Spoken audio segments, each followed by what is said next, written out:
நேற்று ஹோட்டல்லேருந்து ஒரு காலங்க யாரா ஹோட்டல்லேருந்து ஃபோன் பண்ணுறான்னு பார்த்தா என்ன ஞாபகம் இருக்கான்னு சொல்லி கேட்குறாங்க. நானே யோசிச்சு பார்த்தாங்க. எனக்கு ஞாபகத்துக்கே வரல. சாரிம்மா எனக்கு தெரியலன்னு சொல்லிட்டேன்.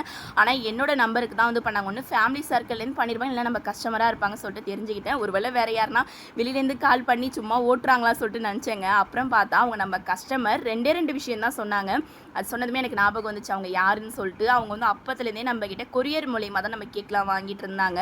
ஆனால் இன்றைக்கி நம்ம ஊருக்கு பாண்டிச்சேரியில் வந்திருக்க சிஸ்டர் ரெசார்ட்டில் தான் தங்கியிருக்க ஹோட்டலில் இருக்க. நீங்கள் வந்து எனக்கு ப்ரௌனியும் பிக்கிள் இதெல்லாம் வந்து கொஞ்சம் சூடாக பண்ணி எடுத்துகிட்டு வந்து கொடுங்கன்னு சொல்லி கேட்டிருந்தாங்க. இப்போ செய்கிறது வந்து ஒரு 5 kg வந்து செஞ்சுருக்கேன். காலையிலேயே வந்து ஒரு 3 kg வந்து செஞ்சுட்டு அதில் பாதி பேக் பண்ணியாச்சு. இன்னும் பாதி பேக் பண்ணாமல் இருக்குது. ஏன்னா அது கூட வந்து முறுக்கு அதிரசம்லாம் வந்து கேட்டிருக்காங்களா, அதெல்லாம் ப்ரிப்பேர் பண்ணி வச்சுருக்கோம். இதெல்லாம் வந்து போட்டதுக்கப்புறம் தான் அது செய்ய ஆரம்பிக்கணும். நிறைய குட்டீஸ்லாம் வேறு என்னை பார்க்க வந்திருக்காங்க சொல்லிட்டு அந்த சிஸ்டர் ஒரு சொன்னாங்களா, அவங்களுக்குலாம் வந்து ப்ரௌனி வந்து எல்லாமே நிறைய சாக்லேட் மெல்ட்டிங் சாக்லேட்லாம் வந்து போட்டு எடுத்துக்கிட்டேன். இப்போ சீனி வடை சுடணும், அதிரசம் சுடணும், முறுக்கு சுடணும், அப்புறம் இன்னும் நிறைய ஸ்வீட் ஐட்டம்லாம் வந்து பண்ணுறது இருக்குது. இப்போ அவங்களுக்கு போய் கொடுத்துட்டு வர வேலை தான் இருக்கும். பிக்கிளுமே வந்து நல்லா ஸ்பெஷலாக வந்து ரெடி பண்ணிட்டேன்.